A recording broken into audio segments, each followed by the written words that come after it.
In 1978, the JBC officially established a multi-guru system in ISKCON. Its original form became known as the Zonal Acharya system.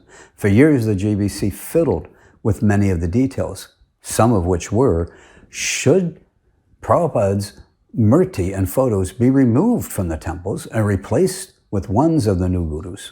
Should the new gurus now occupy what was Srila Prabhupada's Vyasasana, or should Prabhupada's murti remain on the existing Vyasasana and the temples get a second Vyasasana for their local new guru? Should we drop Guru Puja to Srila Prabhupada and only have Guru Puja for the new Acharyas? Or should we have two Guru Pujas at the same time? Or should we have two Guru Pujas one after the other? And if so, who should be first? All of these ideas and many others were actually tried out at various temples at various times as the JBC stumbled along trying to figure out how to implement this new system of having multiple gurus within the one and same organization, which also had a higher ultimate authority, the JBC. Finally, in 1987, the JBC dismantled the Zonal Acharya system altogether, and by rubber stamp vote, they ordained many more additional gurus into the mix, expanding on the multi-guru idea. At the time, they made major changes to the path they'd taken. And as before, practically every year, they kept making more and more changes. They passed resolutions aimed at regulating and restricting what the gurus can or cannot do. They prohibited gurus other than Srila Prabhupada from being worshipped in the ISKCON temples, prohibited the daily Guru Pujas or chanting of pranams of the current gurus in the temples.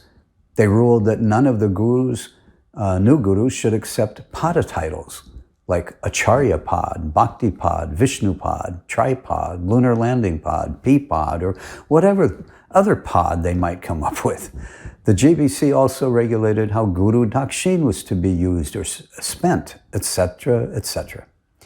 They were constantly adjusting how to define the position of the Guru alongside that of the ever-changing position of the JBC, trying to figure out how these two authorities were to function side by side, or one on top of the other, or whatever.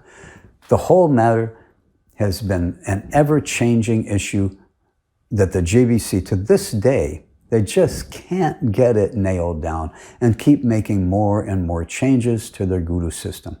In later years, mostly, they've just been watering down the qualifications to become an actual guru, lowering the standard of what the members of ISKCON are supposed to accept as being a bona fide guru down to their own level so they can argue that they are bona fide gurus. Since 1978, with regards to the guru system and its many flavors and styles in ISKCON, the JBC have had a let there be change attitude. Well, let's try this out. Oops, that didn't work. Okay, let's try that out. Oh, well, that didn't work either. So now let's try another way. It's like as if they really didn't know what the heck they were really supposed to be doing. But I'll expand on that idea shortly as I continue with my personal story. But at the 1999 JBC meetings, the JBC made an incredible, or incredulous, depending on your point of view, resolution. Who knows? It may have actually been part of their official response to my papers, which I had entitled, "The System of Management Shall Continue as It Is Now. There is no need of any change," which, by the way, is a direct quote from Srila Prabhupada's last will and testament. At any rate, the 1990 JBC resolution, or revelation, read as follows, and I quote, excuse me, "The JBC acknowledges that this body has since 1977 made changes in the manner in which initiations are carried out in ISKCON, is contemplating changes at the present, and may well make changes in the future.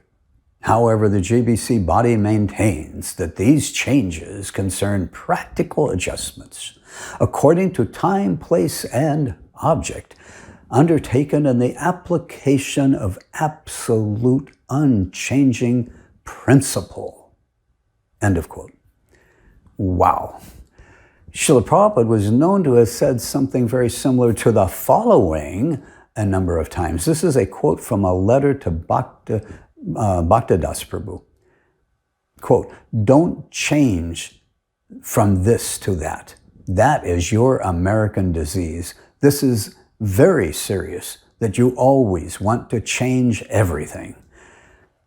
A letter to Bhaktidas from November 24th, 1974. And in his last will and testament, Srila Prabhupada had noted that the system of management was to remain as it was, no need of changing it. Srila Prabhupada didn't look favorably on making changes to the way the mission was managed. How can anyone accept that he would look at all favorably on making change after change to the system of guru initiations, or how gurus are to function in his mission, or how the mission is to be managed? It's absurd to think that Srila Prabhupada would be happy with so many changes, or with the let there be change attitude.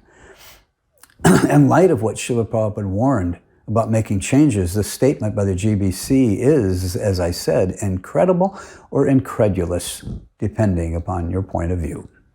Again, it practically sounds like all these years the GBC really doesn't know what the heck it's really supposed to be doing in regards to the gurus and initiations, etc. But as I said, I will get to that point later on. Anyway, to put everyone's mind at ease, the GBC explained in their 1999 resolution why all their changes are actually very wonderful and good. They explained that all these changes the GBC makes only concerns practical adjustments, which are undertaken in the application of absolute unchanging principle. Well, that clarifies everything. But of course, it's the GBC themselves who define what qualifies as a practical adjustment. And they have been the ones who define what constitutes an unchanging principle. So with that understanding then, really, they can define any and all changes they have ever made or ever will make as being practical, such as they practically had to make all those changes or the whole system would have totally come crashing down and shattered into 1,000 pieces. I mean, that's one way to look at it, practically speaking. The point is, this statement is so nebulous and vague that it practically means they can practically define anything as being a practical change. Practically, At least in practice, they can practically call any change practical when they are the ones who say whether it is practical or not, practically speaking. Nebulous is practically as close as I can define this in any practical way. What we get from this is that often the GBC has changed a previous change that changed the changed way the GBC made changes to their changes. And in the future, they promise that they will change the changed way they make changes to their changed way of changing things again and again. This, Srila Prabhupada warned, is a serious disease of the American or Western devotees, to want to change everything. Srila Prabhupada instructed in his last will that the system of management continue on as it is. There is no need of changing it. No need of changing and changing and changing. What he had given us was sufficient. Yet this sounds like a very foreign concept to the GBC of 1999, who passed this change it up resolution. Talking about all these changes, it reminds me of a song from the early 1960s by, who was that by? By some obscure singer anyway, whatever, wannabe singer. What was his name? Bobby Zimmerman, Dylan Thomas, or Bob Dylan, maybe, whatever.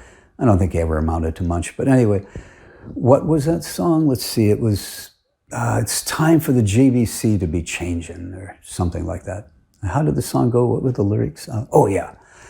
Come GBC and temple presidents throughout ISKCON, and don't criticize what you can't understand. Srila Prabhupada's mercy is beyond your command. Your concocted guru system will be rapidly fading. Please get out of the way if you can't lend your hand, 'cause it's time to undo the changes. Wow, it's amazing how I can remember the words so well after so many years. But one important thing we should learn from this ever-changing guru issue statement by the GBC is a hard, cold fact that since 1978, the GBC has been stumbling around in the dark regarding this issue. In fact, it's just as if they really were lost and on the wrong path. Again, I'll have more to say about this later on.